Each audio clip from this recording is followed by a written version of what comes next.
आपले मत हरवले की चोरीला गेले हे जाणून घेण्याचा हक्क मारेकवाडीतील मतदारांना नाकारणे याला संविधानिक अधिकार म्हणायचे का?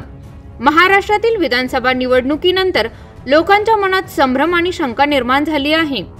त्यामुळे सर्वोच्च न्यायालयाच्या मार्गदर्शक सूचनेनुसार 5% व्हीव्हीपॅट कंट्रोल युनिट आणि बॅलेट युनिटचे व्हेरिफिकेशन करा अशी मागणी डॉक्टर खासदार अमोल कोल्हे यांनी आज लोकसभेत करताना जर कर नाही तर डर कशाला असे आव्हान देत दाल में कुछ काला है या पूरी दाल ही काली है अशा शब्दात सरकारवर असूड ओढले।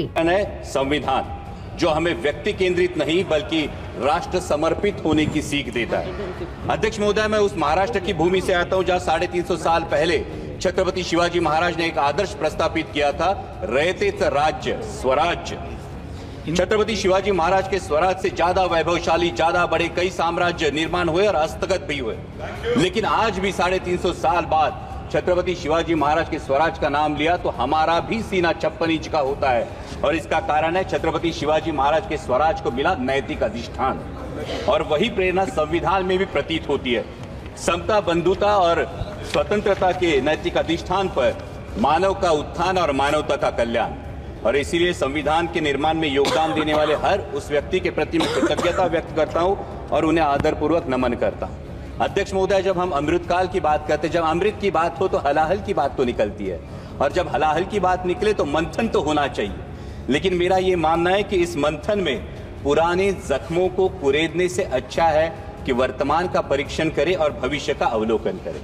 अध्यक्ष महोदय, संविधान ने संसद को संवैधानिक व्यवस्था में प्रमुख स्थान दिया है, लेकिन दुर्भाग्य की बात है कि कई बार हम संसद को राजनीतिक अखाड़े में बदला हुआ अनुभव करते हैं। व्यक्तिगत टिप्पणियां और नारेबाजी की वजह से कई बार संसद की कार्यवाही भी स्थगित करनी पड़ती है।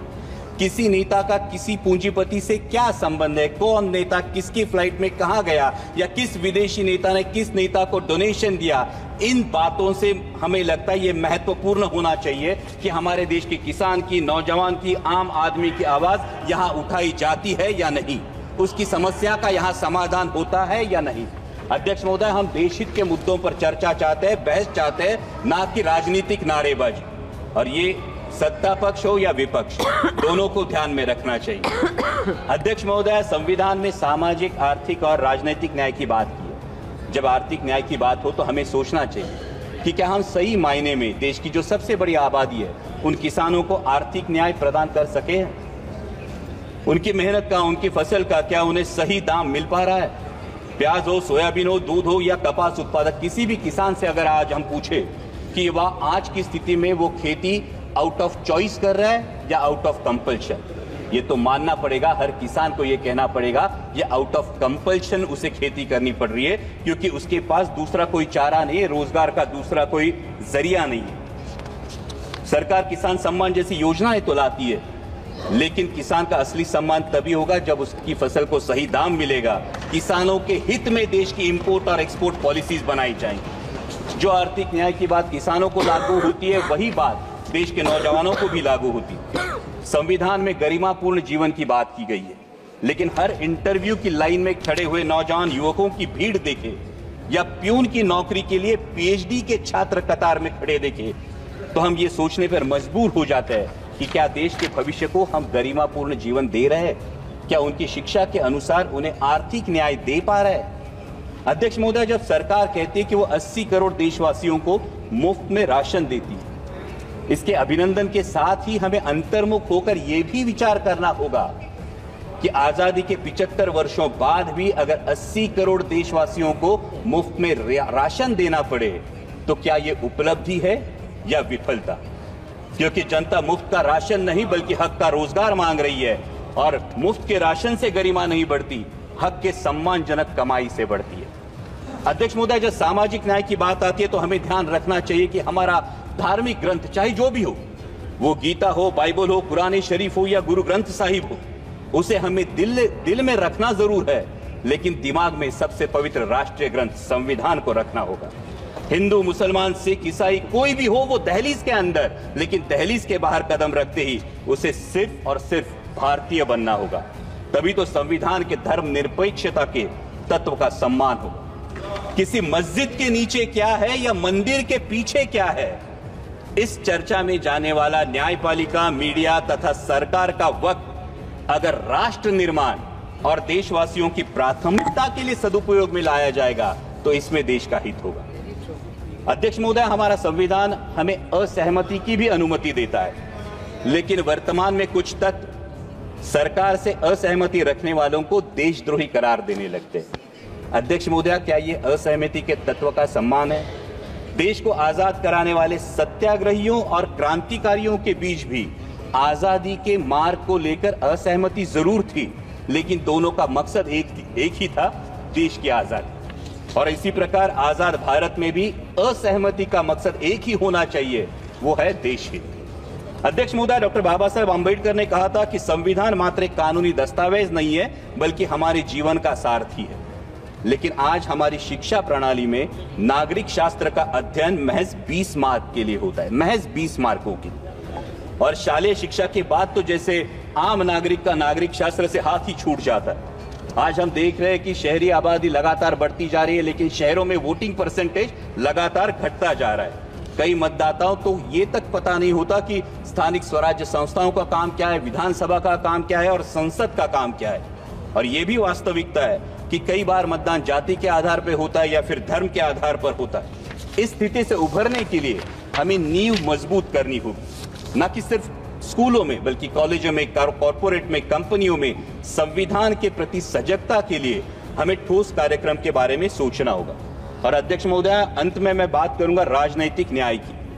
हमारे संविधान ने एक व्यक्ति एक वोट का अंगीकार किया है, और यह संविधान की खूबसूरती है कि देश की झुग्गी झोपड़ी में बसने वाले एक सामान्य देशवासी को भी एक मत का अधिकार है, और देश के आदरणीय प्रधानमंत्री जी को भी एक ही मत का अधिकार है। और इसलिए मैं मानता हूं कि हमारा वोट ये सिर्फ संविधान ने दिया हुआ अधिकार नहीं, ये हमें दिया हुआ एक बेशकीमती उपहार है।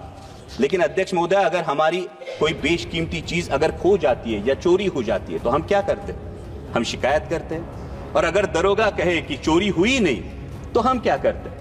फिर हम अपने आप से तहकीकात करने की कोशिश करते हैं, हम तफ्तीश करने की कोशिश करते हैं। लेकिन अध्यक्ष महोदया, महाराष्ट्र के विधानसभा चुनाव में कई मतदाताओं को आशंका है कि या तो उनका दिया हुआ वोट खो गया या फिर चोरी हो गया। लेकिन दरोगा ने कहा ऐसा कुछ नहीं हुआ। और इसलिए महाराष्ट्र, सर ये तो लोगों का कहना है, इसलिए महाराष्ट्र के सोलापुर जिले के मार्कड़वाड़ी के लोगों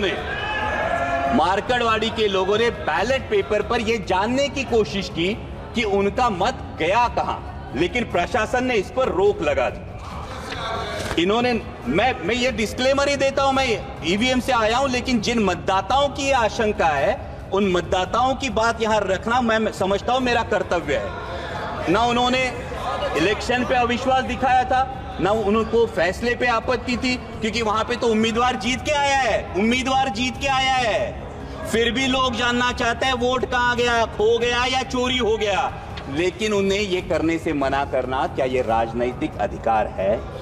अध्यक्ष महोदय, लोकतंत्र में चुनाव प्रक्रिया की बहुत अहम प्रक्रिया है। और महाराष्ट्र में विधानसभा चुनाव के बाद, जैसा मैंने कहा, मैं चुन के आया हूं ईवीएम पे, लेकिन मतदाताओं में एक संभ्रम है, एक असमंजस है और कई सारे संदेह, कई सारी आशंका है। लोकसभा चुनाव के बाद महज 6 महीनों में लाखों मतदाताओं के नाम मतदाता सूची में जुड़े हैं, और इलेक्शन कमीशन बार बार मांग करने के बाद भी ये सूची विपक्ष को नहीं सौंप रही है। उसी के साथ में जो सुप्रीम कोर्ट की गाइडलाइंस थी, जो 5% वीवीपैट कंट्रोल यूनिट और बैलेट यूनिट का वेरिफिकेशन होना था, ये सुप्रीम कोर्ट के गाइडलाइन के बावजूद अचानक इलेक्शन कमीशन ने नई एसओपी जारी की है, जिसमें ये वेरिफिकेशन नहीं होगा, बल्कि पूरी मेमोरी बर्न करके सिर्फ उसमें मॉक पोल कराया जाएगा। तो इससे असमंजस और भी बढ़ जाता है। हमारी मराठी में कहावत है, कर नाही त्याला डर कशाला, कुछ किया ही नहीं तो डरते क्यों, हाथ कंगन को आरसी क्या। और इसलिए अध्यक्ष महोदया, ये शंका उत्पन्न होती है, क्या कुछ छुपाने की कोशिश हो रही है?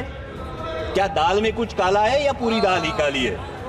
अध्यक्ष महोदय, लोकतंत्र की मजबूती के लिए जनता का, ये हम और उनकी बात नहीं है, सत्ता पक्ष विपक्ष की बात नहीं है अध्यक्ष महोदया, लेकिन लोकतंत्र मजबूत रहने के लिए जनता का चुनावी प्रक्रिया पर विश्वास कायम रहना बहुत जरूरी है। और चुनाव आयोग का गठन ही फ्री और फेयर इलेक्शन के लिए हुआ है। इसलिए आपके माध्यम से मेरी दरखास्त है कि 5% ईवीएम में मॉक पोल की जगह वोट वेरिफिकेशन कराया जाए और साथ ही में चुनाव प्रक्रिया में अधिक पारदर्शिता लाने के लिए ईवीएम का लॉग डेटा उम्मीदवारों को दिया जाए।